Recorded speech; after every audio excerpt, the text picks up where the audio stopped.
ಬಹಳ ಕೃಪೆಯನ್ನು ನಮ್ಮ ಮೇಲೆ ತೋರಿಸಿದ್ದಾರೆ ರಾಜ್ಯದ ಮುಖ್ಯಮಂತ್ರಿಗಳು. ರಾಜ್ಯದಲ್ಲಿ ಇವತ್ತು ಕಾಂಗ್ರೆಸ್ ಪಕ್ಷದವರೆಗೂ ಕೂಡ ಜನ ಚೀಮಾರಿ ಆಗ್ತಾ ಇದ್ದಾರೆ. ಅವರ ಕ್ಷೇತ್ರದಲ್ಲಿ ಶಾಸಕರುಗಳಾಗಿ 2.5 ವರ್ಷ ಕಳೀತಾ ಇದೆ.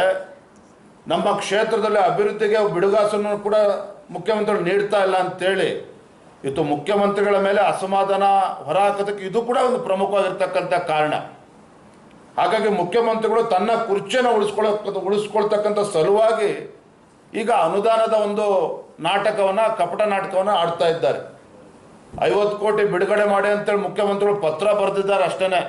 ಇನ್ನು 50 ಕೋಟಿ ಬಿಡುಗಡೆ ಆಗ್ತದೋ, ಅದರಲ್ಲಿ ಇನ್ನೆಷ್ಟು ಬಿಡುಗಡೆ ಆಗ್ತದೆ, ಅದು ಯಾವಾಗ ಬಿಡುಗಡೆ ಆಗ್ತದೆ, ಯಾವಾಗ ಶಾಸಕರಿಗೆ ಅವ್ರ ಕೈಗೆ ಸೇರ್ತದೆ, ಅಭಿವೃದ್ಧಿ ಕೆಲಸ ಯಾವಾಗ ಪ್ರಾರಂಭ ಆಗ್ತದೆ, ಇವೆಲ್ಲವೂ ಕೂಡ ಇವತ್ತು ಯಕ್ಷ ಪ್ರಶ್ನೆ.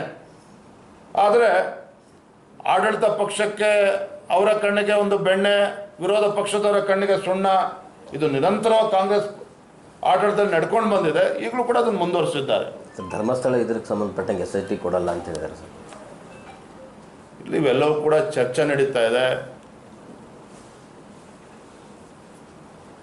ಮುಖ್ಯಮಂತ್ರಿಗಳ ಹೇಳಿಕೆಯನ್ನು ಕೂಡ ನಾನು ಗಮನಿಸಿದ್ದೇನೆ. ನೋಡೋಣ ಯಾವ ರೀತಿ ಇವತ್ತು ಬೆಳವಣಿಗೆಗಳು ಆಗ್ತದೆ. ಅದಾದ ನಂತರ ನಾವು